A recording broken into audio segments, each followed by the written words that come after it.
तो हेलो दोस्तों, क्या आप भी हो क्लास 10th का स्टूडेंट? क्या आपको भी लगता है त्रिकोणमिति से डर? तो इस वीडियो के नीचे डिस्क्रिप्शन में आपको लिंक मिल जाएगा। आपको जाकर उस त्रिकोणमिति के वाले वीडियो को देख लेना है। आपको उस वीडियो को देखने के बाद सारा डर खत्म हो जाएगा, क्योंकि आपको एक से एक ट्रिक के साथ त्रिकोणमिति का वीडियो आपको बताया गया है। और साथ ही साथ आज हम उन बच्चों के लिए बात करेंगे जो 2025 बोर्ड के लिए तैयारी कर रहे हैं, और उनको अच्छा से अच्छा अगर तैयारी करना है तो हमारे इस चैनल को सब्सक्राइब कर लीजिए अगर आप इस चैनल पर नए हो तो। और आपको वीडियो में कौन सा टॉपिक चाहिए, किस टॉपिक पर आपको कठिन लगता है, उस कमेंट बॉक्स में जरूर करके बताइएगा। हम उस पर आसान से आसान ट्रिक के साथ वीडियो बनाएंगे। तो दोस्तों, आज हम बात कर लेते हैं कि आज हम क्या पढ़ाने वाले हैं। तो आपको बता दें कि आज हम क्या पढ़ाएंगे। सबसे पहले जो आपके एक्सरसाइज 1.1 का है, जो यूक्लिड विभाजन एल्गोरिथम के द्वारा एचसीएफ निकालना होता है, उसको हम लेकर आए हैं। तो आपका बहुत बहुत स्वागत है अगर आप 2025 बोर्ड के लिए तैयारी कर रहे हो तब। तो देखिए, सबसे पहले आपको बता दें कि जो सबसे पहला नंबर क्वेश्चन है, एक नंबर क्वेश्चन है।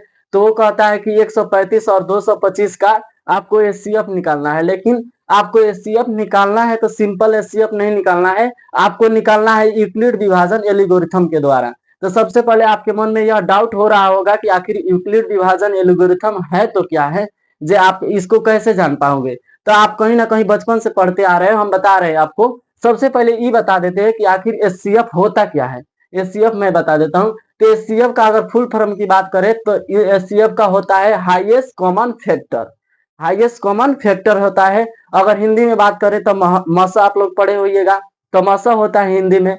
तो आप कहता है कि हाईएस्ट कॉमन फैक्टर यानी इन दोनों संख्याओं में कौन सी वो सबसे बड़ी संख्या है जिससे यह पूरा पूरा क्या हो जाए, विभाजित हो जाए। यही कहता है कि हाईएस्ट कॉमन फैक्टर माने ये दोनों संख्याओं में कौन सा ऐसा बड़ी संख्या है जिससे यह दोनों के दोनों क्या हो जाए, विभाजित हो जाए। ये हो गया एचसीएफ का मतलब, आप जान गए। हिंदी में बोले तो मसा, अगर इंग्लिश में बोले तो एचसीएफ, उसका मतलब होता है हाईएस्ट कॉमन फैक्टर। अब हम बात कर लेते हैं कि आखिर यूक्लिड विभाजन एल्गोरिथम होता क्या है। इसको यूक्लिड विभाजन एल्गोरिथम कहिए या चाहे यूक्लिड विभाजन परिमेयिका कहिए। सबसे पहले मैं आपको बता दूं, आप कहीं ना कहीं बचपन से पढ़ते आ रहे होंगे। सबसे पहले ये पढ़ते होंगे, भाज्य बराबर होता है भाजक, भाजक गुने भागफल और जोड़ शेषफल। शेषफल होता है, यही होता है यूक्लिड विभाजन एल्गोरिथम। तो आप कहिएगा जी ऐसा तो बुक में है ही नहीं। तो मैं आपको बता दूं कि आपके बुक में जो है वो ऐसे है, कुछ इस प्रकार से करके है, ऐसे है। यहाँ पे मान लीजिए गुना दे दे रहे हैं आपके समझने के लिए, क्यू प्लस आर। तो आपके बुक में ऐसे करके है, बी क्यू प्लस आर। यही तो है यूक्लिड विभाजन क्या है, एल्गोरिथम। अब कहिएगा यूक्लिड विभाजन एल्गोरिथम कैसे। तो आपने बचपन से कहीं ना कहीं पढ़ते आया होगा कि भाज्य बराबर होता है भाजक गुने भागफल जोड़ शेषफल। वही तो है, देखिए भाज्य को लिख दिया है ए से, और भाजक को लिख दिया है बी से, और भागफल को लिख दिया है क्यू से, और शेषफल को किस से लिख दिया है, आर से लिख दिया है। तो वही है भाज्य इक्वल टू भागफल, भाजक जोड़ गुण्य भागफल जोड़ शेषफल हो जाता है। यही हो गया आपका यूक्लिड विभाजन एल्गोरिथम। तो सबसे पहले मैं बता दूं, इसके लिए कुछ क्राइटेरिया है, उसके बारे में आपको जानना बेहद जरूरी है। ये कहता है कि जो आर होगा ना, वो आर होगा वो की तो जीरो के बराबर होगा और नहीं तो जीरो से बड़का होगा, और बी से क्या होगा, छोटा होगा। तो इसको आपको विशेष ध्यान नहीं देना, बस ये समझने के लिए क्राइटेरिया है। तो आप कहीं ना कहीं जान गए जो यूक्लिड विभाजन एल्गोरिथम होता क्या है। उसके बाद हम एचसीएफ भी जान गए, जो एचसीएफ क्या होता है। अब हम बात कर लेते हैं कि इन दोनों का एचसीएफ निकाल लेते हैं, किसके सहायता से, तो यूक्लिड विभाजन एल्गोरिथम की सहायता से। तो सबसे पहले इसको हम मिटा दे रहे हैं, क्योंकि इसको निकालने में थोड़ा बहुत जगह की जरूरत होगी, तो इसको मिटाना पड़ेगा आपको। सबसे पहले मिटा दे रहे हैं, देखिए यहाँ पे ध्यान से मिट गया। अब हम बात कर लेते हैं 135 और 225 का एचसीएफ कैसे निकाले यूक्लिड विभाजन एल्गोरिथम के द्वारा। तो सबसे पहले इसमें आपको जो सबसे पहला चीज देखना होता है कि ए और बी कौन है। ए और बी अगर ये पहचानना जान गए तो समझ लीजिए आपको इसमें निकालने में कोई भी दिक्कत नहीं होगी। तो सबसे पहले इसमें बताइए बाड़का कौन है। बाड़का कहिएगा 225 है, तो 225 बाड़का है तो क्या हो जाएगा, ए हो जाएगा। तो ए बराबर कितना मिल गया, 225। और इससे अगर छोटा कौन है तो छोटा कहिएगा 135 है, तो बी बराबर कितना मिल गया, 135। अब आपको कुछ नहीं करना है, अब आपको कुछ नहीं किया, ए और बी समझ गए तो आपको कुछ नहीं करना है, सीधे लगाना है यूक्लिड विभाजन एल्गोरिथम। यहाँ पे लिखे यूक्लिड यूक्लिड विभाजन एल्गोरिथम आधा रहता है। यूक्लिड विभाजन एल्गोरिथम क्या होता है, ए बराबर बी क्यू प्लस आर होता है, यही ना होता है। और जो क्राइटेरिया है वो वही होता है कि आर जो होगा 0 के बराबर चाहे बी से छोटा हो जाएगा। तो इस पर आपको विशेष ध्यान देना नहीं है, बस इस पर आपको ध्यान देना है। अब आप कहिएगा जो आगे क्या करें, तो सबसे पहले आपको ए का मान दिखाई दे रहा होगा, तो ए का मान कितना दिखाई दे रहा है, कहिएगा जो 2 है। 2 है तो भले क्या है 225 है, तो 225 लिखे यहाँ पे, 225 लिख दे रहे हैं, देखिए यहाँ पे। अब कहिएगा कि बी का भी मान दिखाई दे रहा है, कितना है 135 है, 135 लिख दें। अब कहिएगा कहीं ना कहीं इसके बीच गुना है। अब कहिएगा सर हमको क्या मिल गया, जब भाजक मिल गया, भाज्य मिल गया, और भागफल और शेषफल हमको चाहिए, तो क्या करना पड़ेगा, भाग देना पड़ेगा कि नहीं देना पड़ेगा, भाग देना पड़ेगा। तो सबसे पहले आपको क्या करना है कि भाग देने के लिए छोटका से बड़का में ना भाग दीजिएगा, तो छोटका से हम बड़का में भाग दे रहे हैं, ये समझने के लिए आपको बता रहे हैं। देखिए यहाँ पे सबसे पहले 225 में कितना से भाग देंगे, 135 से। तो ये भाग है, अगर नहीं आता है तो बहुत दिक्कत की बात है, भाग अगर नहीं आता है तो सबसे पहले एक बार में पढ़ेंगे, अगर 2 बार में पढ़ेंगे तो 270 हो जाएगा, तो ये ज्यादा हो जाएगा। एक मात्रा में पढ़ेंगे, ठीक है, एक मात्रा में पढ़ेंगे तो कितना आएगा, 135 ही आएगा। अगर आप घटाइएगा तो कहीं ना कहीं इसमें 0, इसमें हो जाएगा 9 में से 12, ये खत्म हो जाएगा। तो इसके बाद हम जान लेते हैं कि ये हो जाएगा शेषफल हो जाएगा, और ये हो जाएगा वो भागफल हो जाएगा, और ये हो जाएगा वो भाज्य हो जाएगा, और ये हो जाएगा वो भाजक हो जाएगा। तो सबसे पहले इसमें देखिए जो क्यों है वो क्या है, वो कहीं ना कहीं भागफल है कि नहीं है। अगर भागफल मैं पूछूं आपसे जो भागफल इसमें कहाँ है, तो आप क्या कहिएगा, कहिएगा कहीं ना कहीं एक है, तो एक यहाँ पे लिखे कि नहीं, भागफल की जगह पर एक लिखे। अब जो आर है वो आर क्या है, शेषफल है। तो शेषफल अगर मैं पूछूं आपसे जो शेषफल कहाँ है, तो आप क्या कहिएगा, कहिएगा सर 90 है। 90 है तो 90 लिख दे, क्या यहाँ पे 90 लिख दे। तो ये हो गया, इसको हम मिटा रहे हैं, इसको हम मिटा रहे हैं, यहाँ पे सबसे पहले मिटा रहे हैं इसको, ताकि आगे हम समझा सके आप लोगों को। तो यहाँ पे देखिए कहीं ना कहीं शेषफल 0 आया है, नहीं आया है, क्योंकि पूरा ना पूरा विभाजित नहीं हुआ है, इसीलिए शेषफल 0 नहीं आया है। तो यहाँ पे आप क्या लिख सकते हैं, r naught, r is equal to naught is equal, भले आर नॉट इजक्वल टू कितना हो जाएगा, 0 हो जाएगा, क्योंकि आर 0 नहीं आया है, यानी शेषफल 0 नहीं आया, पूरा के पूरा विभाजित नहीं हुआ है। अगर आपको ये प्रक्रिया तब तक करनी है जब तक आर 0 नहीं आ जाता है। अगर आर 0 नहीं आता है तब तक आपको ये प्रक्रिया करते रहना, अगर जब आर 0 आ जाएगा तब तक आपको ये प्रक्रिया छोड़ देना है, आंसर आ जाएगा आपको। अब आपको क्या करना है, सिंपल आपको अब ए और बी को चूज करना है, जो आखिर इसमें से ए और बी कौन है। तो सबसे पहले इसमें आपको क्या बात है, जो सबसे बड़का होगा ए हो जाएगा। तो इसमें कौन बड़का है, इन दोनों में देखिए, तीनों, इसमें और इसमें देखिए सबसे बड़का कौन है, 135 है, तो 135 के एक जगह पर लिख दे, देखिए यहाँ पे है। अब कहिएगा इससे छोटा 90 है, तो 90 लिख दे रहे हैं, 90 हो गया बी की जगह पर। अब आपको देखिए कहीं ना कहीं दे दिया है इतना, अब फिर कहीं ना कहीं 90 से कितना इसमें भाग करना पड़ेगा, तब सारी की सारी चीजें निकलेंगी, निकलेंगी कि नहीं। अब 90 से हम किस में भाग दे रहे हैं, 135 में, देखिए यहाँ पे। तो कहीं ना कहीं अगर 2 बार पढ़ेंगे तो 180 हो जाएगा, ज्यादा हो जाएगा ना, तो एक ही मात्रा में हम लेते हैं, सबसे पहले एक ही मात्रा में ले रहे हैं। तो यहाँ पे देखिए कितना बचेगा, 45 बचेगा, 45 बचेगा कि नहीं। अब आपसे पूछूं कि मैं भागफल कितना आया है, तो कहिएगा फिर एक आया है, एक आया है कि नहीं, देखिए यहाँ पे। तो भागफल की जगह पर मैं एक लगा दूं, एक लगा दिया। अब सब पूछूंगा अगर शेषफल कितना आया है, तो आप क्या कहिएगा, 45 आया है कि नहीं आया है। तो यहाँ पे 45 लिख दूं, 45 लिख दूं। और अभी भी अगर आपसे मैं पूछूं कि शेषफल 0 आया है, तो कहिएगा नहीं आया है, नहीं आया है। क्यों, यहाँ पे 45 है, तो अभी भी पूरा की पूरी संख्या विभाजित नहीं हुई है, तो आपको क्या करना है कि अभी भी 0 नहीं आया है, इसका मतलब अभी आंसर नहीं आया है। तो यहाँ पे मिटा दे, मिटा देते हैं। यहाँ पे देखिए, यहाँ पे भी लिख सकते हैं, बार बार लिखने की जरूरत नहीं, मैं समझने के लिए आपको बता रहा हूँ। यहाँ पे भी आर नॉट इक्वल टू 0 लिख देना है। अब आपको फिर वही प्रक्रिया करनी है, सेम प्रक्रिया, जी इन दोनों में से देखना है कि आखिर सबसे बड़का है कौन। तो कहिएगा कि सर 90 है, 90 है इन दोनों में से बड़का। तो 90 के ले ले क्या है, यहाँ एक जगह पर, एक जगह पर क्या 90 को ले ले, तो कहिएगा हाँ ले लीजिए। अब देखिए, अब बताइए ये इससे छोटे कहीं ना कहीं 45 है, तो 45 को ले रहे हैं हम बी की जगह पर। अब देखिए फिर सारी की सारी चीजें चाहने के लिए 45 से हमें 90 में भाग करना पड़ेगा कि नहीं, क्योंकि छोटका से हमको बड़का में भाग देना रहता है, तबे तो होगा, नहीं तो नहीं होगा।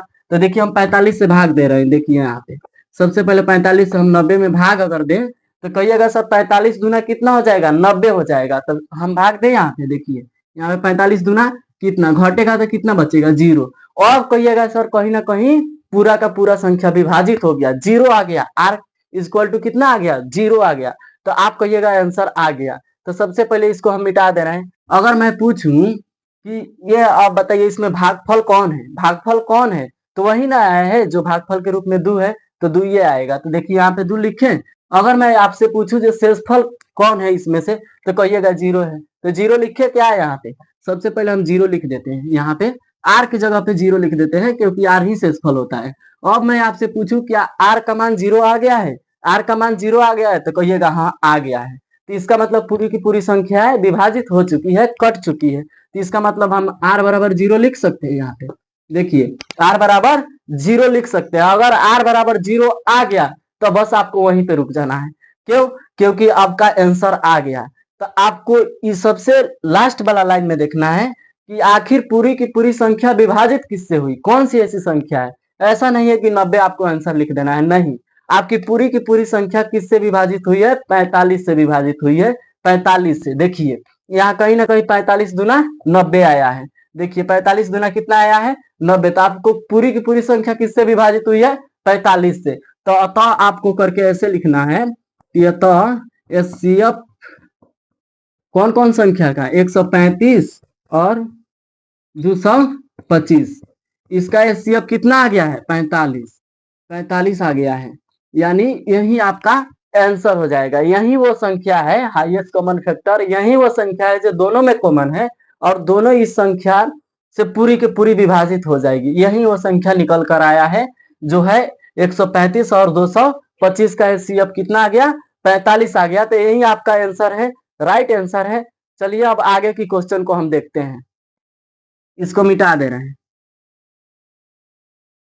रुकना दूसर को क्वेश्चन, एक नंबर तो हो गया।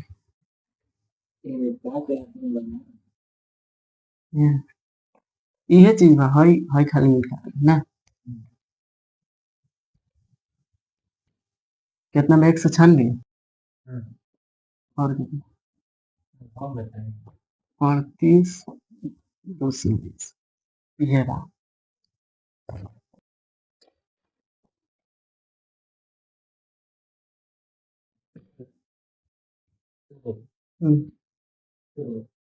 तो चलिए अब दूसरा नंबर क्वेश्चन की बात कर लेते हैं, क्योंकि आपके ये बोर्ड एग्जाम में हर साल कहीं ना कहीं 2 नंबर के क्वेश्चन पूछे जाते हैं। आपका 2 नंबर क्लियर हो जाएगा, कहीं नहीं जाने वाला है। अपना कल बल छल सारा लगा देना है इस वीडियो के माध्यम से। आप सबसे पहले इसमें देखिए ए कौन हो जाएगा और बी कौन हो जाएगा। तो कहिएगा सर इसमें बड़का तो ये है, तो यही तो ये हो जाएगा। तो ए लिख दे रहे हैं, एक जगह पर कितना हो जाएगा, ये देखिए 38 220 हो जाएगा। अब हम पूछे कि बी कौन हो जाएगा, तो बी कहिएगा आप 196 हो जाएगा। क्यों, इससे छोटा है कि नहीं है, तो 196 लिख दे रहे हैं। यहाँ पे बी की जगह पर 196 लिख दे रहे हैं।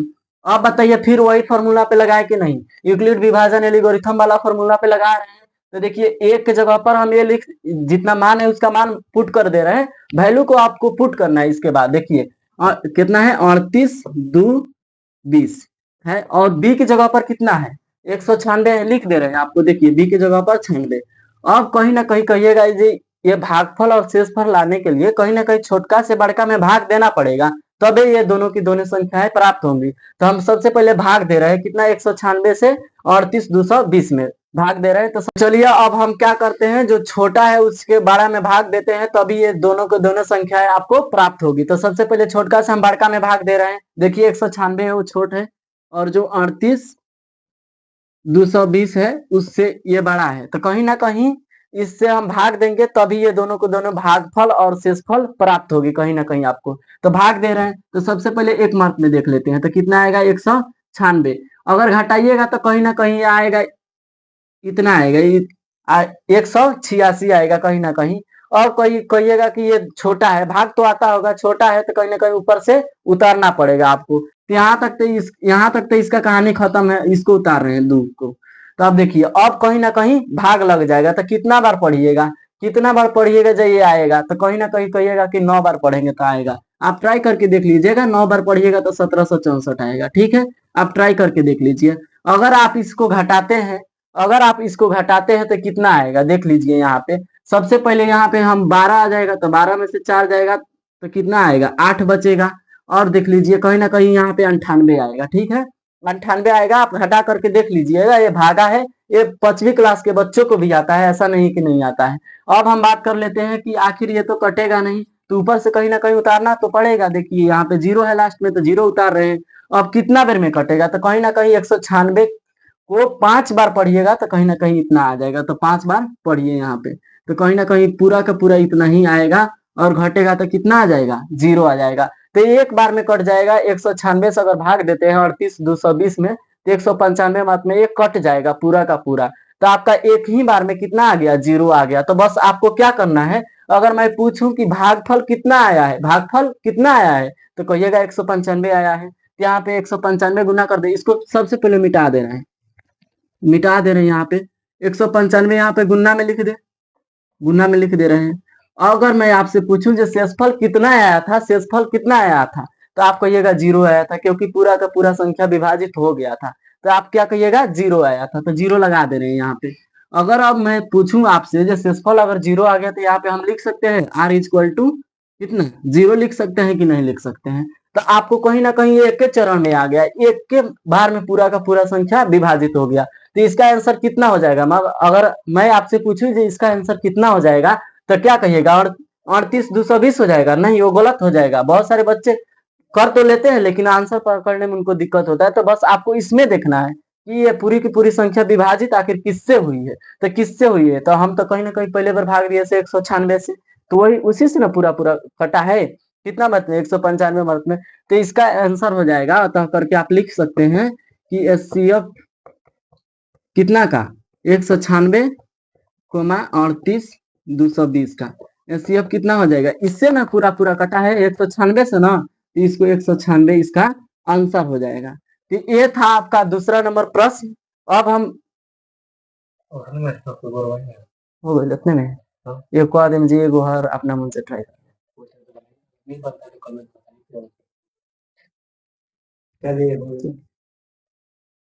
तो ये था आपका दूसरा नंबर प्रश्न, और मुझे उम्मीद है कि आपको यह समझ में आ गया होगा। और अगर हम बात कर ले कि तीसरा नंबर प्रश्न के बारे में, तो तीसरा नंबर प्रश्न आप कोशिश कीजिएगा तो पूरा का पूरा बन सकता है, क्योंकि इतने अच्छे तरीके से समझाया गया है। अगर आप वीडियो को ध्यान से देखे होइएगा तो आपको कहीं नहीं दिक्कत होगा। आपको खुद से ट्राई करना है तीसरा नंबर प्रश्न। अगर नहीं होता है तो कमेंट बॉक्स में कमेंट करके बताइएगा कि हमसे नहीं हुआ है, हम फिर से आपके लिए अलग से वीडियो बनाएंगे। आपको खुद से पहले ट्राई करना है। और रही बात अगर आपको यह, हाँ, आपको उस क्वेश्चन को खुद से ट्राई करना है। अगर नहीं बनता है तो आप कमेंट बॉक्स में जरूर बताइएगा, हम उसके लिए अलग से एक वीडियो बना देंगे। आपको समझ में आ जाएगा, इतने अच्छे तरीके से बताया गया है। मुझे उम्मीद है कि समझ में आ जाएगा, आप बना भी सकते हैं। और रही बात ये वीडियो आपको कैसा लगा, तो कमेंट बॉक्स में जरूर बताइएगा। और साथ ही साथ स्टडी से जुड़े रहने के लिए हमारे चैनल को सब्सक्राइब कीजिएगा, क्योंकि आप अगर 2025 बोर्ड की तैयारी कर रहे हैं तो ये चैनल आपके लिए बहुत कारगर साबित हो सकता है। तो इसीलिए इस चैनल को सब्सक्राइब कर लीजिए और बेल आइकन को प्रेस कर लीजिए, ताकि सारे के सारे नोटिफिकेशन मेरा पहला वीडियो अगर अपलोड हो तो आपके पास जाए, जिससे आप अपनी तैयारी बेहतर तरीके से कर सकते हैं। तब तक के लिए मिलते हैं हम अगले वीडियो में। जय हिंद, जय बिहार।